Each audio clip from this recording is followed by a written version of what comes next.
Every hero has an enemy to face, right? And for My Hero Academia, it's Tomura Shigaraki. He may be an extremely dangerous villain for most of the series, but he's also a victim. The best antagonists always have a complex backstory, and Tomura's no different. And seeing as his story is now done in the manga, let's take a look at what made him into this vengeful monster. First, his childhood and beginning. Tenko Shimura only came into the world because All For One convinced his father to have a second child. The man wanted to use Tenko as a vessel of hatred that could compensate for the damage that he got from All Might. But picking that family was also a way to destroy All Might's will to fight. All For One knew that All Might would never want to hurt Nana's grandson. Still, Tenko lived a normal life. At 5 years old, he saved his friends from being hurt, even without his quirk having manifested. Can you guess why? Also, doesn't that remind you of a certain quirkless MC running to save Bakugo? After that event, All For One transferred him the Decay quirk, as he was holding his hand to walk him home.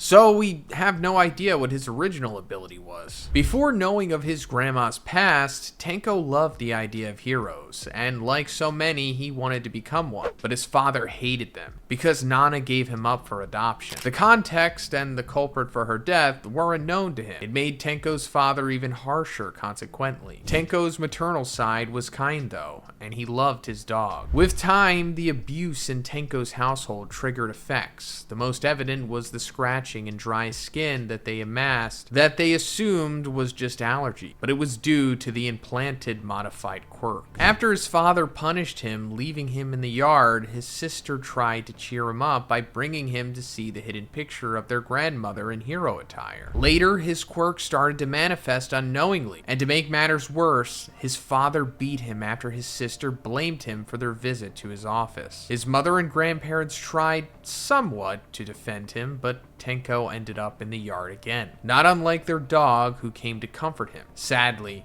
he was decayed, along with his sister, next to who saw the remains. Then, Tenko's anger flared up, causing the destruction that decimated his home. Even then, his mother rushed to save him, not knowing he was the cause, or maybe not caring. By the time his father shouted at him, planning to hit him again, it was over. Tenko purposely grabbed his face, erasing the last of his family. The anger left as quickly as it came, with Tenko wandering the streets for help. He was now an orphan. No one offered to save him, suggesting he wait for a hero to come. After not a single hero came around, All For One arrived to offer a helping hand. Could he have warned the nearby heroes to stay away? To the surprise of no one, Tenko was raised with spite in his heart. It was to ensure he destroyed the foundations of society and hero culture, something All Might prevented All For One from doing. As a gift or means to cope with the trauma, Dr. Garaki gave him his family's hands. He wouldn't wear them at first, rightfully disgusted by the thought. When he left their hideout, he was confronted by bullies. It changed his mind, especially with the nudge from All For One, so logically he killed them. They also ended up as the hands he wears. This was, once again, a means to control Tenko and contain his positive thoughts to let through only violence and resentment. That's when he was renamed Tomura Shigaraki, with Tomura being the verb to mourn, and Shigaraki being All For One's last name. That's when he was renamed Tomura Shigaraki, with Tomura being the verb to mourn and Shigaraki being All For One's last name. But at this point, Tomura was holding himself back, still clinging to a sensible part within him. So, what's a symbol of fear without a protector? The most sophisticated Nomu, called Kurogiri, was chosen for that role. In terms of power, Tomura could already decay anything he touched, so long as all 5 fingers were making contact. Let's consider this the base form as he evolved. His physical appearance also changed when he activated his quirk, almost like he lost his connection to humanity when he killed his family, drying his skin and stripping the color from his hair. Going forward, it's surprising how little we know about Tomura until his public debut as a villain. It all begins with the League of Villains attack at the USJ, which was only possible because of the mole feeding Tomura information, but we'll get to him later. After easily getting in thanks to Kurogiri's warp quirk, Tomura wastes no time analyzing the heroes there and planning countermeasures. When he's about to leave because All Might's missing, Tomura decides to take some kids down. Instead, the hero himself arrives, defending them all. But Tomura's not blind. He can see that All Might's hurting after facing the Nomu, so this would be the best time to finish him off. Other heroes like Snipe arrive though and force Tomura to retreat, full of bullets no less. Considering how injured he got, Tomura seems pretty resilient even before evolving. But he's already left his mark on Aizawa, a trend that comes up again. And let's not forget, it's the first time that he's meeting his counterpart, Izuku Midoriya. After speaking with All for One, he suggests Tomura recruit colleagues. He also watches the sports festival with the belief that Bakugo's equally as unhappy with the status quo because of his behavior, but it's also a means to research the students' quirks, according to All for One.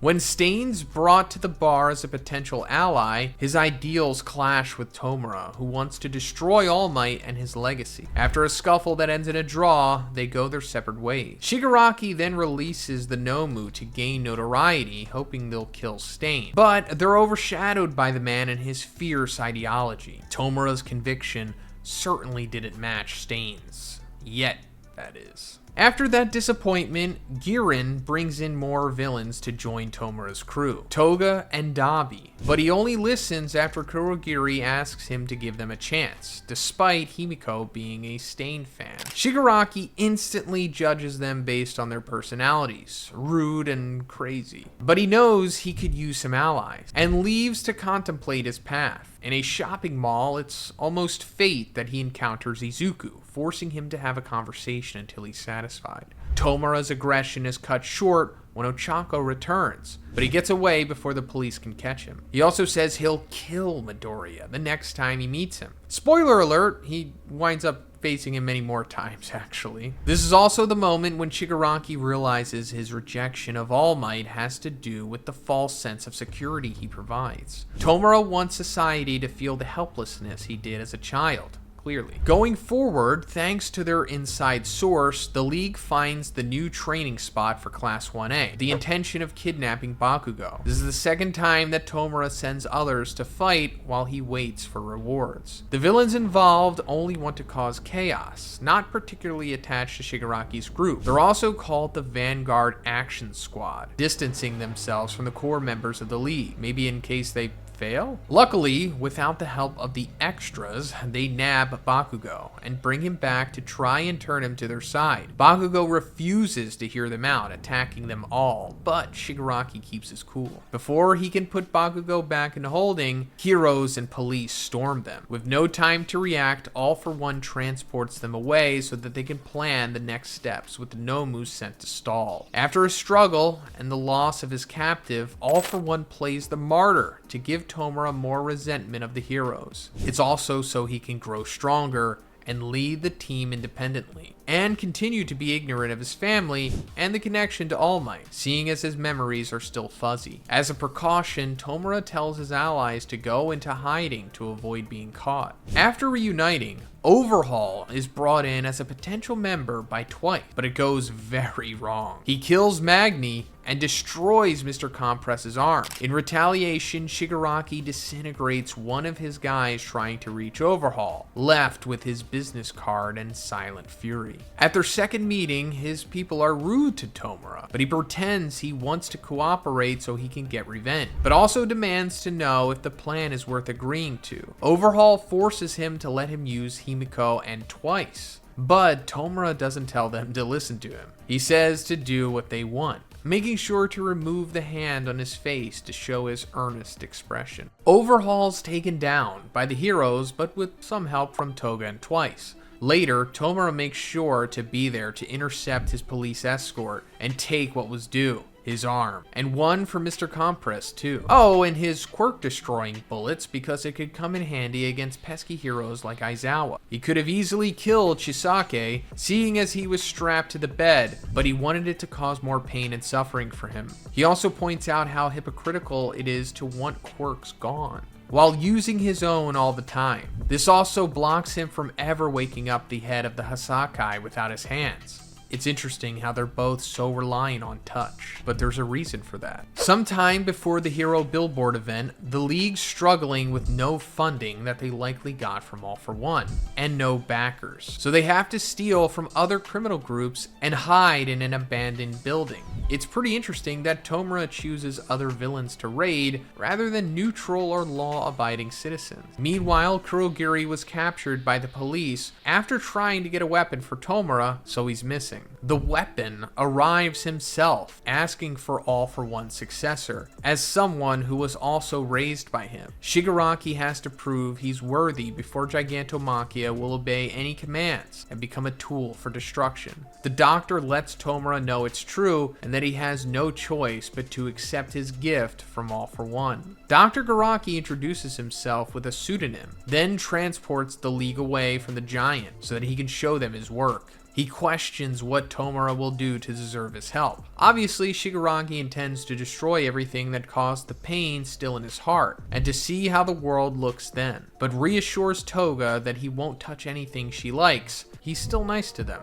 The task's still to get Machia to submit, but Dabi's busy recruiting people to their cause, so he can't help. Shigaraki fights him on and off for over a month, fighting over 48 hours at a time. This leaves him with only 3 hours to sleep. While in the middle of this, Girin's captured and tortured. His fingers are cut off and left in pieces where the League has been.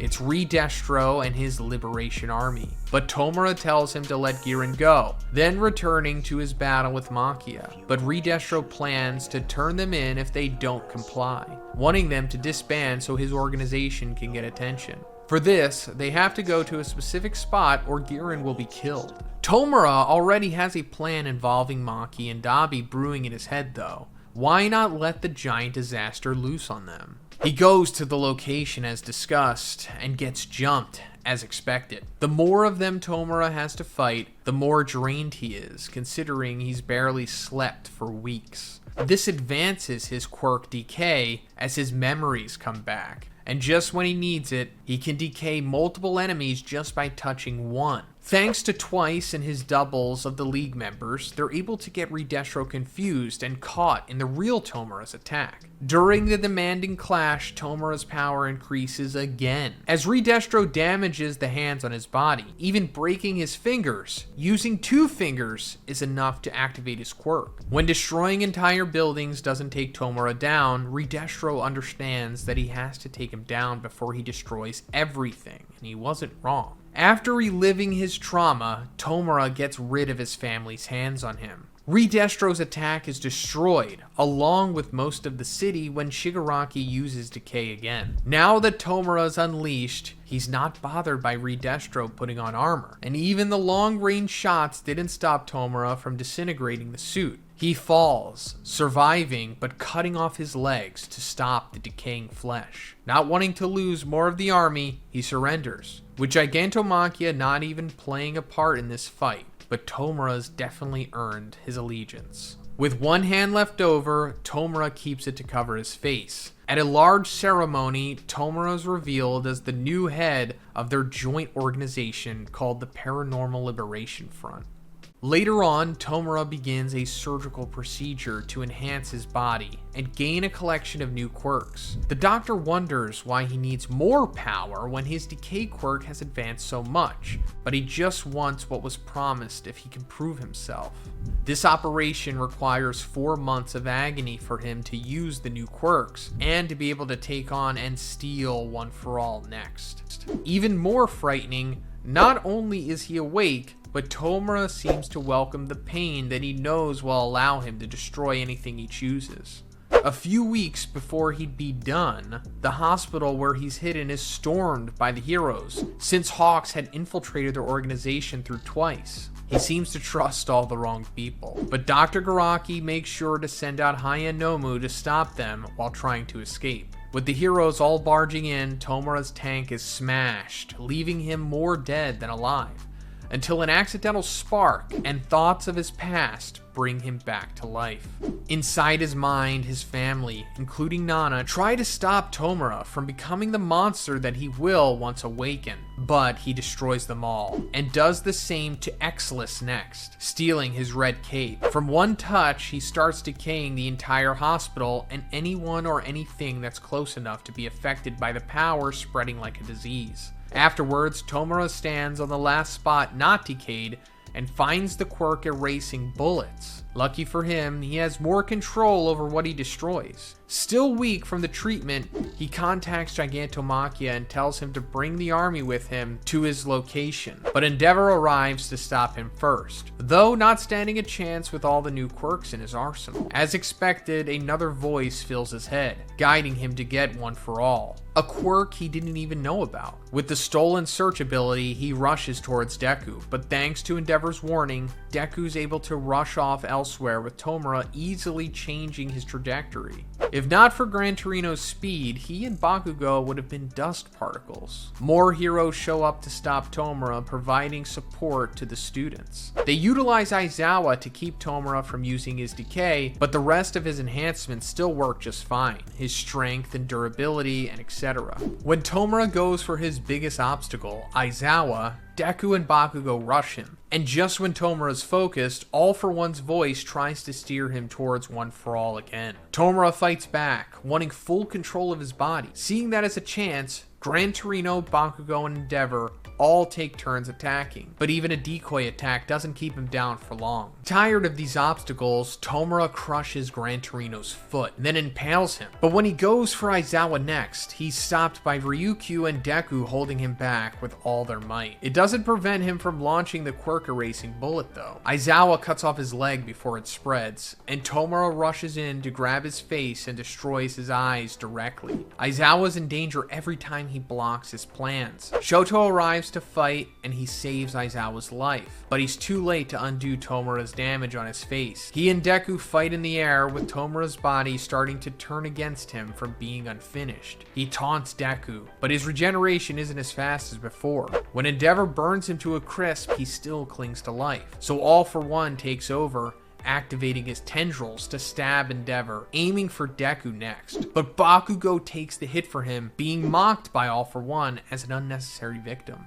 This bothers Tomura, who tries to wrestle back control, but All for One's hold becomes stronger, pushing Deku to attack him up close so that he can be within range to grab. Instead, with Tomura trying to break away from All for One, he has a power struggle within the Vestige world. Tired of his master, Tomura tries to decay All for One, but he can't overcome him. When Yoichi, All for One's younger brother, joins in, they are forcefully pushed away from Deku and his vestiges. Tomura is now unconscious, with All for One insisting he rests so that they take One for All again, but mainly because he wants full control of the body. The two continue to struggle for power with All for One taking over. When Tomura finally breaks out, Machia arrives and knocks him out with his huge size. After Dabi reveals his true identity in a performance, the so-called dead hero arrives to capture them. With the situation getting worse, and no sign of Tomura waking up, Spinner bites his head in hopes of it working. Tomura slips in and out of consciousness, but still manages to order Machia to destroy. Spinner finds a burnt hand and puts it on Tomura's face to wake him up, and he finally comes back to himself.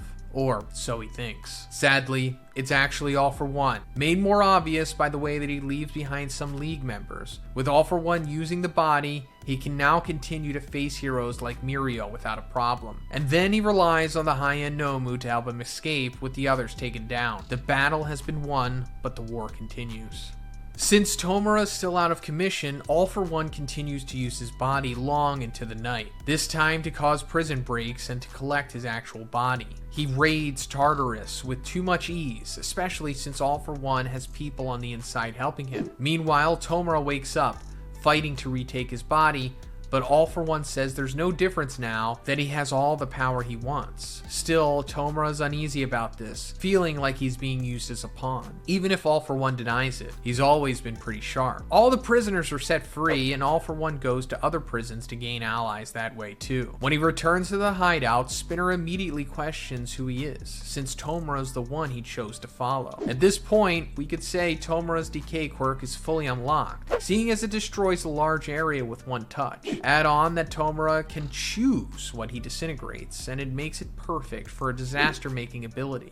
Later on, with Tomura forced to rest after the fights, his body combined with All For One as intended. Unfortunately, his hatred of his mentor only makes it proceed faster. After a short fight with America's #1 hero, the Tomura All For One entity kills her, with All For One ensuring no other countries will lend help. He steals her quirk, but it damages many quirks inside his body, nearly killing him until he transfers it to an unknown man's body. Because of that, the body's back to being incomplete, putting it back another week from the effects. Could this have helped Tomura during the final war? Possibly. Deep inside, young Tenko's reaching out for a hero, and calls out the specific name, Izuku Midoriya. Later on, Aoyama is revealed as the one who's been leaking information all along, something even Shigaraki didn't know. Tomura continues to suffer from the pain of New Order, as well as being controlled by All For One inside and outside. Because of that, he's forced to rest again with Spinner, Toga, and Dabi to watch over him. When Spinner checks on him, the clash inside turns his body into a morphed monstrosity, which then turns back into his usual form,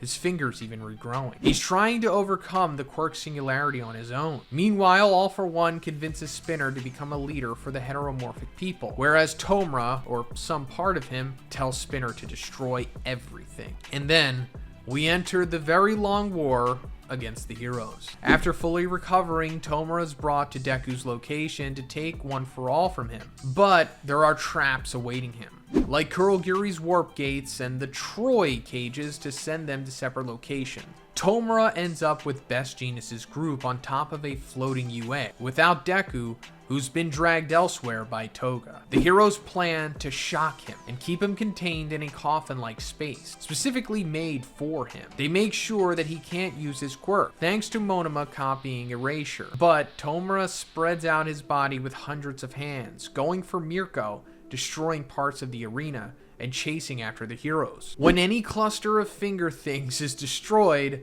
more take their place. So Sun Eater, Nejiri, and Genis can't keep him back. Edgeshot questions how this isn't a new quirk, and Shigaraki explains it's a result of the fusion of him and All For One. Bakugo uses a new suit to power up, exploding large chunks and burning his body. But once he's grabbed, his arms ruthlessly crush. After he takes down the other heroes, he realizes that Deku's missing, and that he was supposed to be there. Tomura's about to kill Bakugo as a present for Midoriya, but Nejiri interrupts, with Amajiki stabbing and injecting him with venom. In a gross turn of events, Tomura grows mouths all over his body to spit it out. Mirio steps in after getting Bakugo away, and his words chip away at his mental state when mentioning friends. They all use big moves against Tomura, with Sun Eater being the ultimate attacker on hand, only for none to work. Bakugo returns despite his injuries, and seeing him makes All For One remember the second user who looked like him. Bakugo detonates explosions all over his body to attack, but it bursts his own heart. After taunting Aizawa for another death, he goes for Mirko next. He also notices Edgeshot trying to fix Bakugo's heart. It triggers hate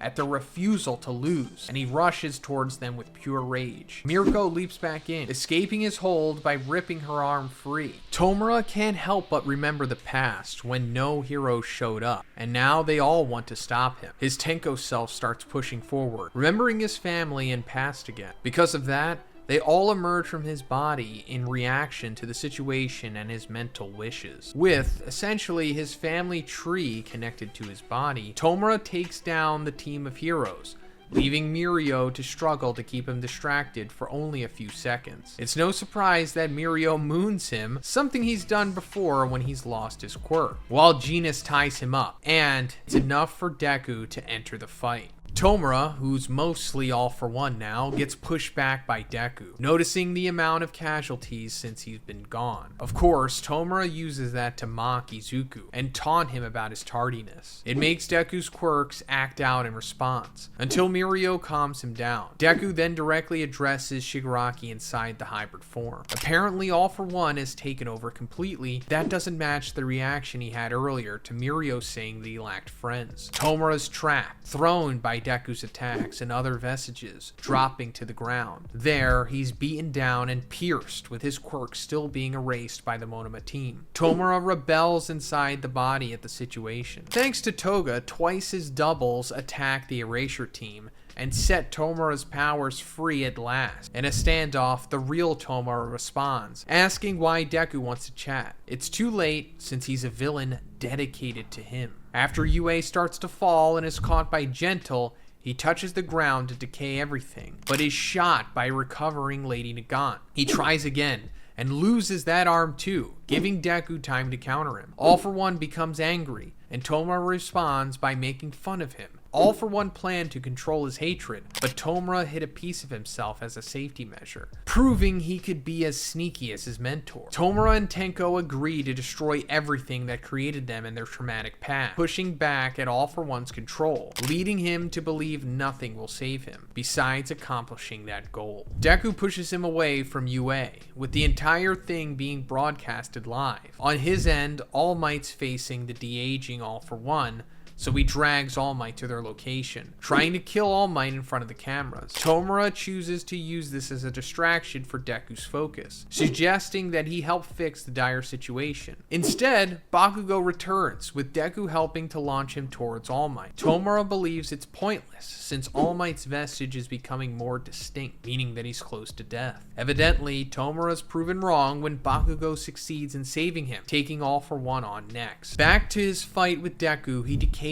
the below ground to create a tsunami and senses All for One's presence is gone. Still grateful for becoming this powerful, he tries to touch Deku and take One for All, but he slices his fingers, taking one vestige in his possession, Danger Sense. Tomura clarifies that he isn't doing this to have the ultimate power, but to destroy Deku and reach his goal. Their fight spans many areas, with Tomura able to avoid attacks with the stolen vestige, leading them to Mount Fuji. He's excited to show Spinner a flattened version of it when he's done, but he overhears Deku and the One for All vestiges planning something and intends to get in the way. Even with smoke screens and a missing arm, he causes trouble for Deku. He pushed Tenko away to make room for Tomura only, denying that there's anyone for Deku to save. Sounding almost as cold as All for One, honestly. When he attacks again, remnants of Star and Stripe will come forward to slow him down. After charging at Deku covered in black whips, he comments how he doesn't look like a hero, but the way that something scared him and made him chop his own arm. He knows Deku has a plan and he doesn't know what, which is what bothers him. Deku's whips stop decay from spreading,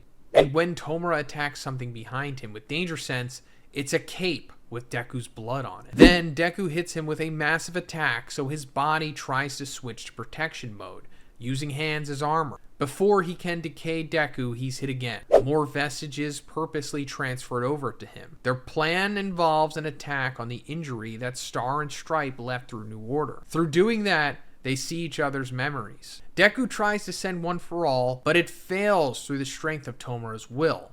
So N sacrifices himself to go over on his own. His fingers reach for Deku to try and overwhelm him, and a giant young version shows up, showing how Tenko's still around. Tomura fights and defends with the massive fingers, but Deku gets through, reminding him of his father's abuse. It leaves him open to being hit again with the rest of the vestiges, except Nana. Now inside, Deku experiences his dark past and memories, trying to find him. When Deku wants to save Tenko from the past abuse, he's stopped by a wall. But thanks to Nana being there, they make it through and protect him. Nana transfers over to Tomura, regretful of her choices. The moment when his decay quirk appeared starts to replay, child Deku interrupts the event by stopping his sister's death. Tenko struggles to be let free and let his anger burn, but Deku won't let go. Finally, he gives in, and Deku's released, minus his arms. They've been destroyed by decay. We get a glimpse into the past with Mikun and Tomo, saying that he should be a hero. He says that that's not possible because the villains need a role model too. An unknown memory then appears with Tomura's father at work prior to Tomura's birth, clearly all for one's doing. He swallows up Tomura, making him disappear. The truth of how Tomura's past was completely manipulated by All for One is explained. His friends being put in danger, his isolation, his abuse. Even his quirk was made incomplete so that he can only use it for destruction. After knowing this, Tomura can't keep it together. All for One wanted to take over,